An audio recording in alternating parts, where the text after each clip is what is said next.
Hi, Anne. Thanks so much for inviting me to do this. Hello, everybody. I'm so sorry not to be there with you, but uh, medical reasons militate against it, I'm afraid. Oh dear. Anyway, okay. My task. Well, I'm what sometimes I call myself, when people ask me what I'm interested in, a phrase junkie. Um, and there's a phrase of Garfinkel's from a long time ago which grabbed my attention. And he was saying that as he sees it, his task is that of trying to grasp the process of fact production in flight. Yep. And that's, in a sense, what I'm still trying to do.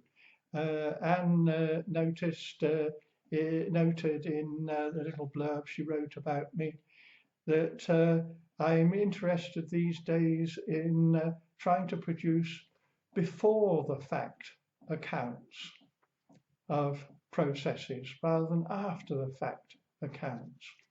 And in my blurb, I said I was interested in words in their speaking, not patterns of already spoken words.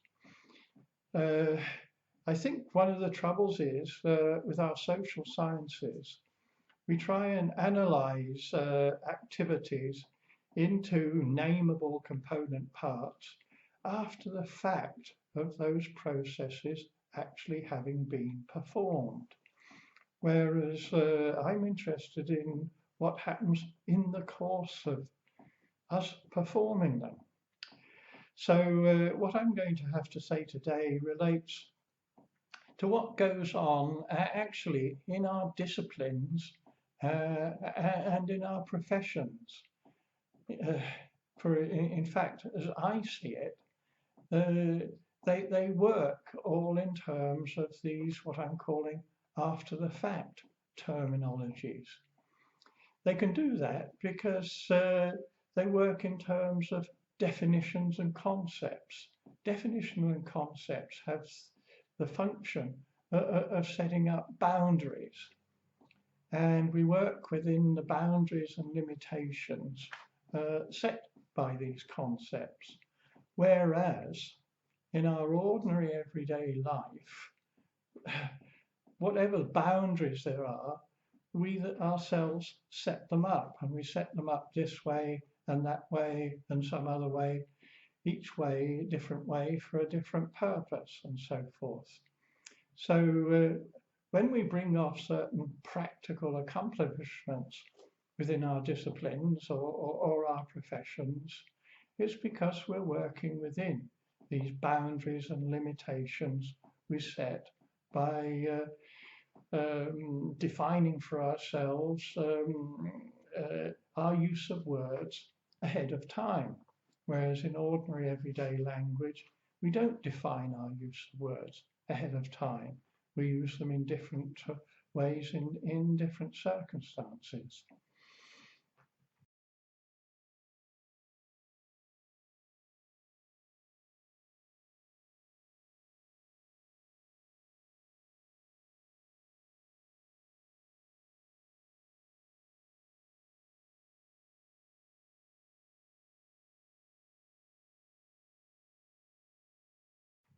Okay, trying to capture the process of fact production in flight.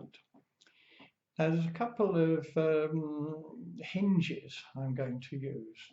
I'm using a phrase from Wittgenstein's Uncertainty, where he talks about various notions standing fast for him, and our other sort of activities pivot around these hinges, which themselves don't move. And there's a couple of hinges I'm going to use. One is, straight away, from Gadamer. Right at the beginning of his book, he, in the preface, he says his concerns are philosophical. He's concerned he's concerned with what just happens to us over and above our wanting and doing. And it's that focus on what just happens to us, spontaneities, things which are done to us rather than things we do ourselves. And he goes on later to say that he's got this concern because he wants to know, he's not against science and the doing of science, but he wants to know what precedes it, what makes the doing of science possible. Okay, that's one kind of hinge, one kind of notion that stands fast for me. What kind of activities are going on in the background of our disciplines and professions, which makes the actual doing of the disciplines and professions possible? Another one, it comes from Heidegger in his letter on humanism, where he talks about language being the house of being. I think he could very well have,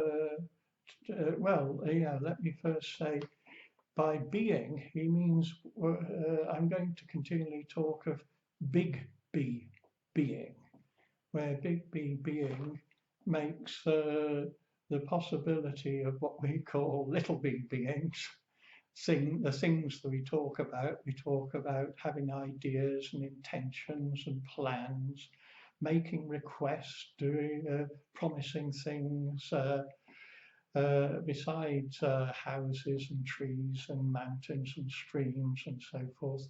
All those little b beings that we concern our life with and talk about.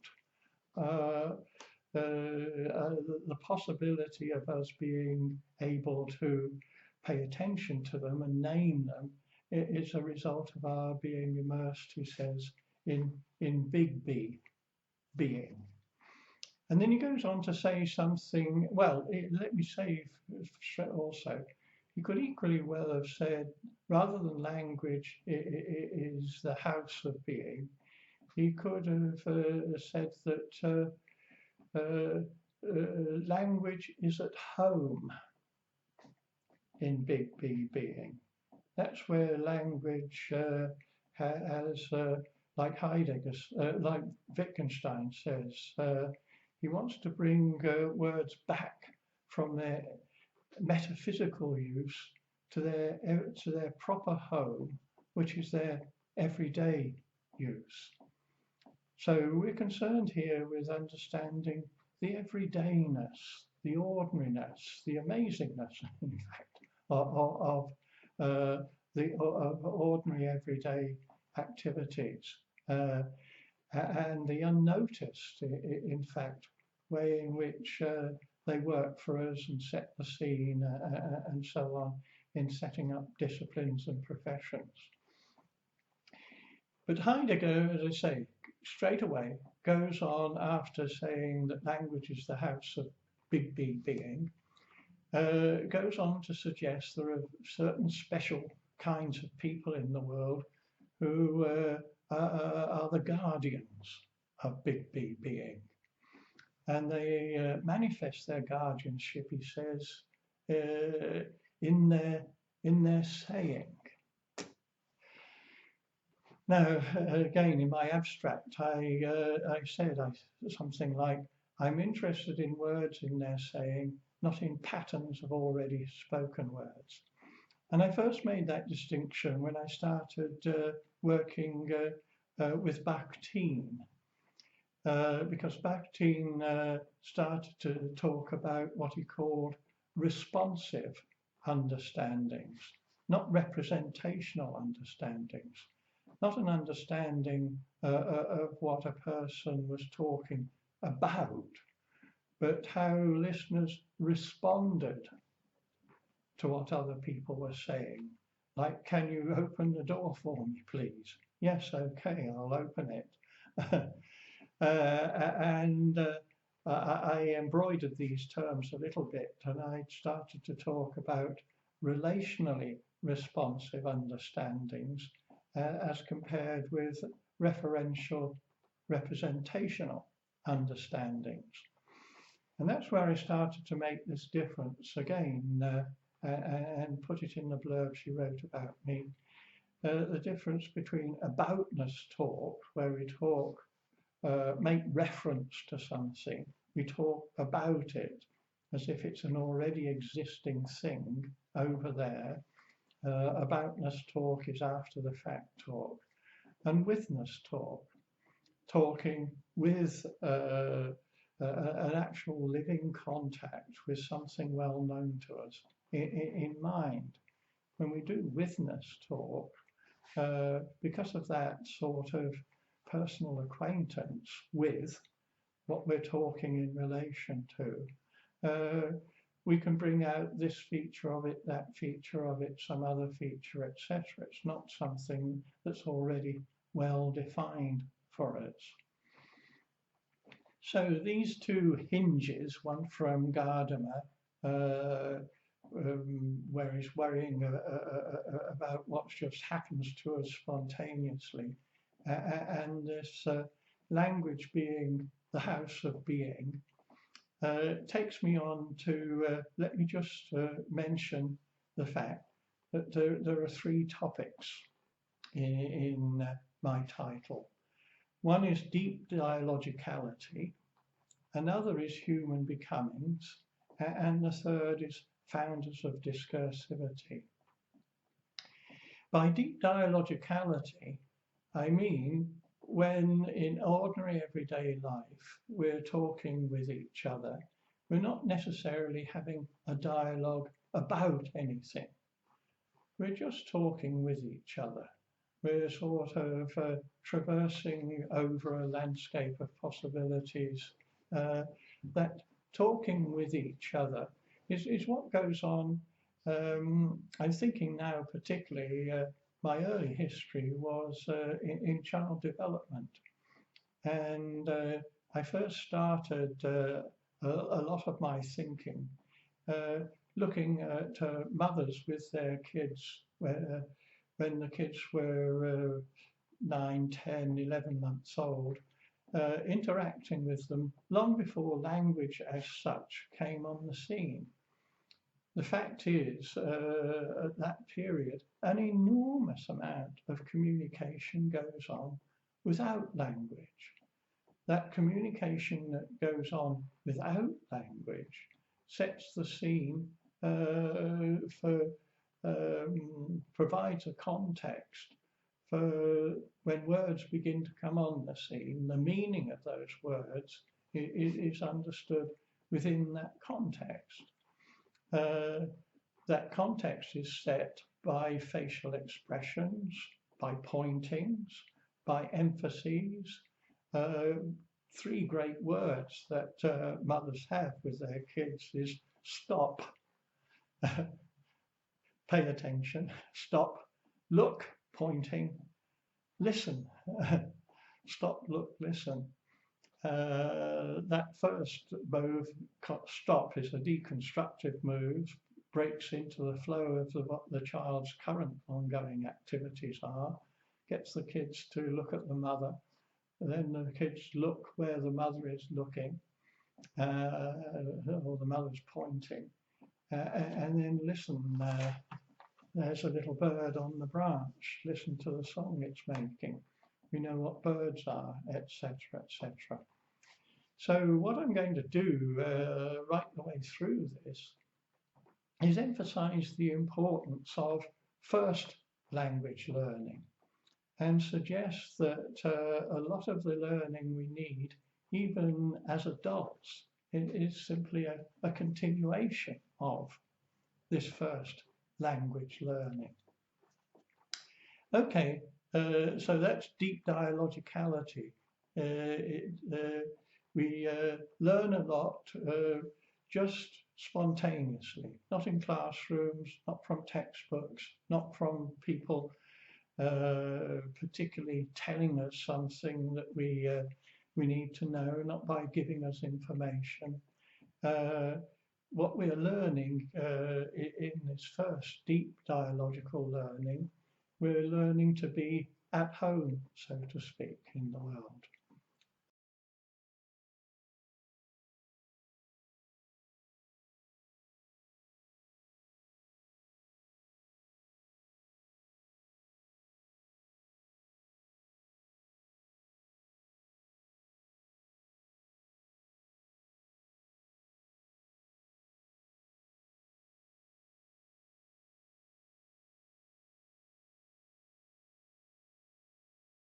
That's why I said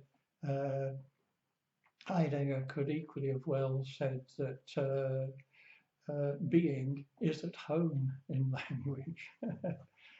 We're learning basic ways of making sense of our surroundings. Now, again, why I'm emphasizing speaking and not concepts, not ideas, not theories, is because, as I said, concepts and definitions are extremely selective. They say that something is, they work in terms of samenesses. It's a this and not that. Whereas years ago, another bit of early work that I was involved in, while I did my degree, I worked as a lab technician in a speech laboratory, trying to make artificial speech recognizers. And one of the very early workers in language, Ferdinand de Saussure, said a marvelous thing about speech, that in speech, in the speech flow, there are only differences without positive terms. Language works in terms of making differences, making noticeable differences, or discriminable differences, distinctive features, they got called, in language. Now, for me, this goes right the way through Bakhtin with his idea of responsive understanding. We don't need concepts. When somebody asks us to shut the door, we don't first need to refer to a concept of what a door is. We know how to pick out doors from other things in our surroundings. The word door makes a difference to us in what we pay attention to. But this goes all the way through, and for me, connects with a couple of very important comments of William James. There's a marvelous chapter in William James's Principles of Psychology, 1890, Stream of Thought, but he talks about the speech stream also in that chapter. But what is at the heart of it? He says that these differences that we're conscious of in the speech stream arouse in us feelings of tendency, so vague that we cannot name them at all, but of which we have an acute discriminative sense. An acute discriminative sense, even though we can't name them. So words can produce these distinctive, quite distinctive movements of feeling. So each circumstance that we're in, which may very well be bewildering, confusing, and vague in itself, we try and bring words to that circumstance to relate it to something a little bit more definitive. And we can tell others of the words we feel that fit this circumstance.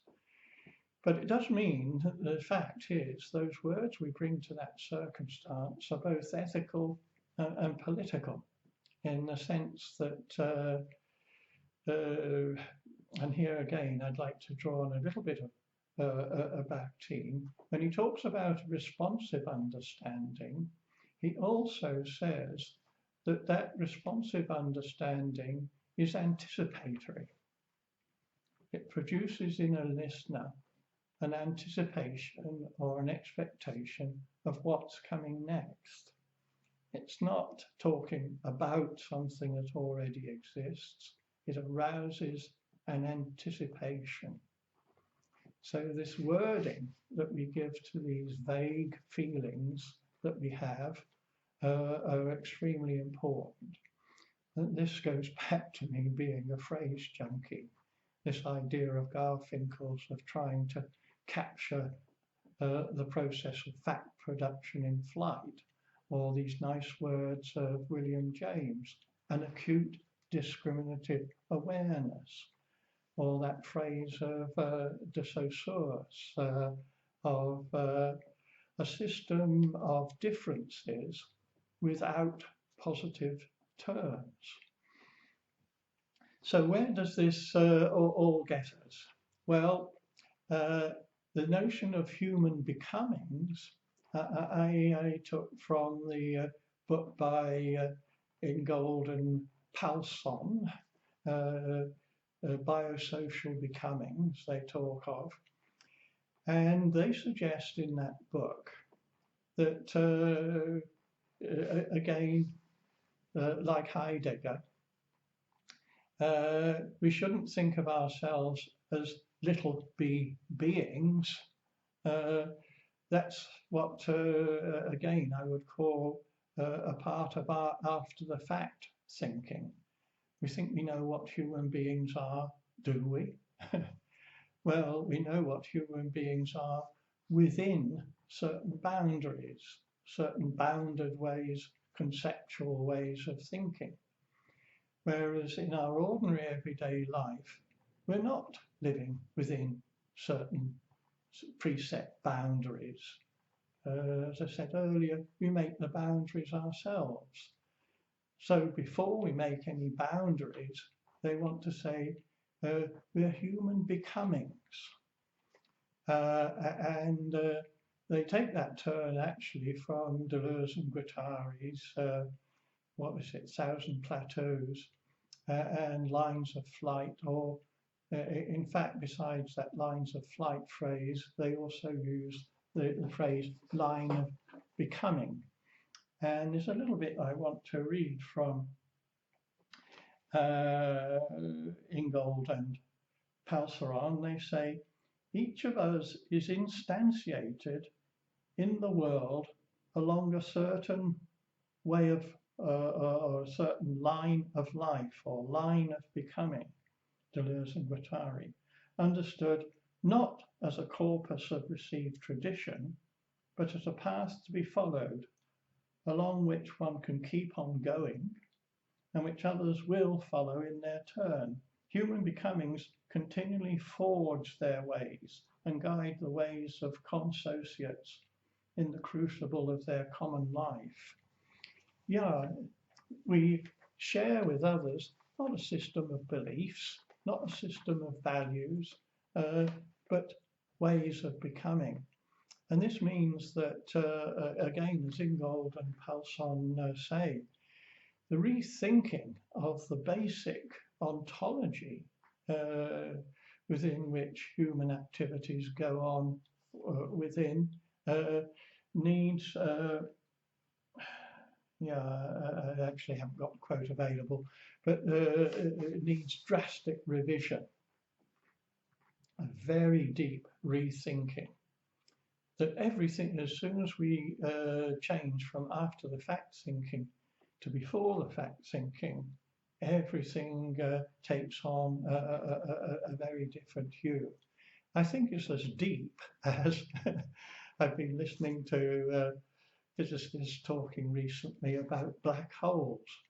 And rather than thinking of black holes as being kind of dustbins of the universe, they now think of them as the sort of seed corn, so to speak. Black hole, there's an enormous fecundity of black holes. Everything is emerging out of the galaxies emerging out of black holes. And similarly, this fecundity of big B being, once we realize the character of it and the way in which it gives rise to all of the myriad little b beings that we talk about, then all of a sudden the whole way of thinking shifts, a big kind of reversal almost. Anyway, this is the notion of human becomings. In our ordinary everydayness, we're not a simple being. We're a becoming, and our becomings are nowhere near finished yet. So, founders of discursivity.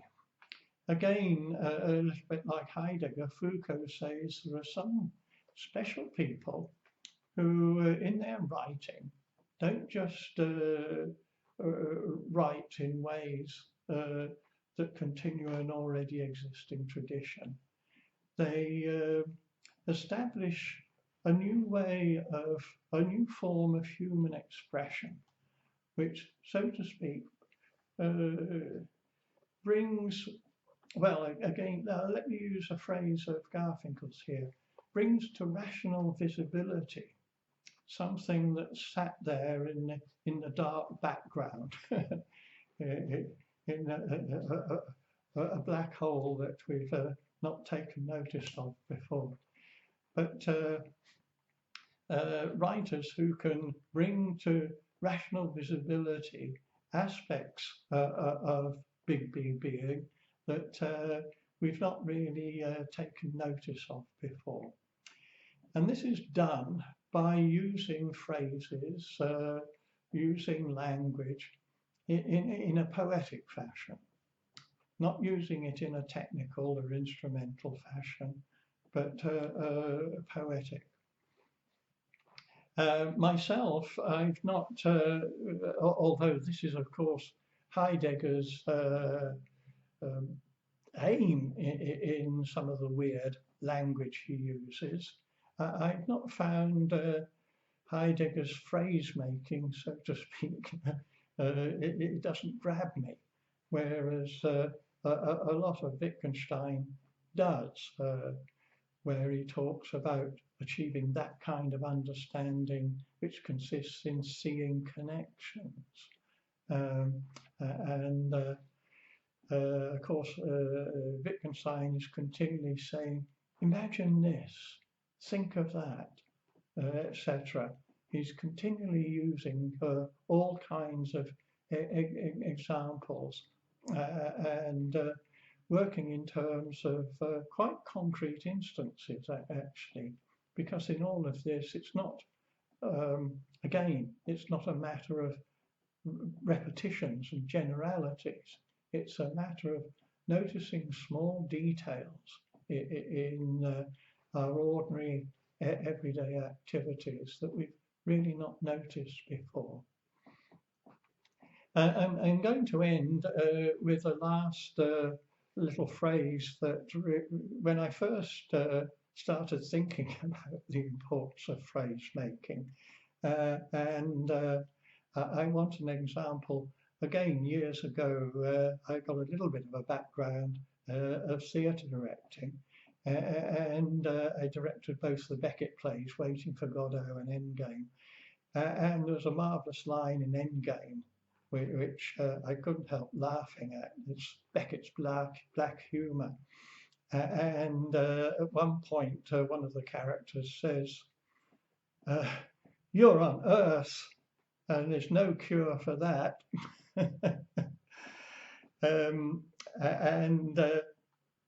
This being on Earth and there's no cure for that. Well, we all know that. It's not something that gives us some information or knowledge that we didn't have before, but it certainly brings our ordinary everyday thinking to a stop and kind of reorients us.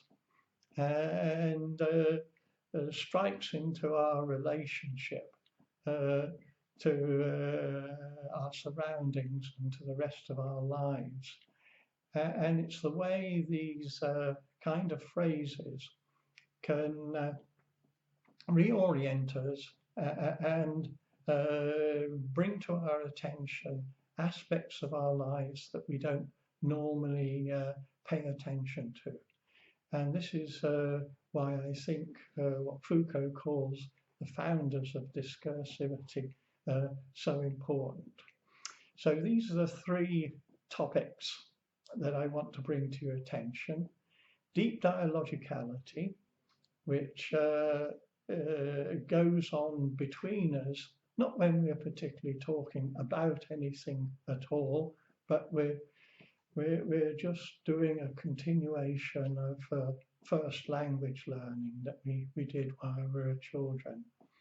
Human becomings, that where we're not working within any preset boundaries of our own making, like we are in particular disciplines or particular professions, where we rely upon being especially instructed in classrooms and taking exams to learn all the proper concepts and disciplines to do with keeping that discipline or profession going.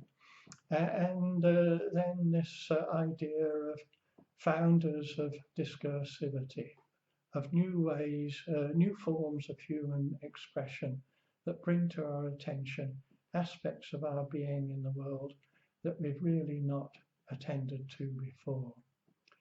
So there we are. These are my topics. I hope it's made a little bit of sense to you. Thank you again, Anne, for inviting me. I've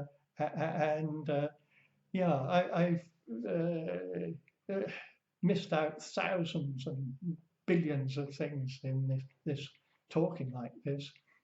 So I've written this all out, and there's a big long fat paper which Anne can put on the web, and you can all read the quotations and sources and try and if what I've been saying today doesn't make much sense, I hope it makes a bit more sense in the writing of it.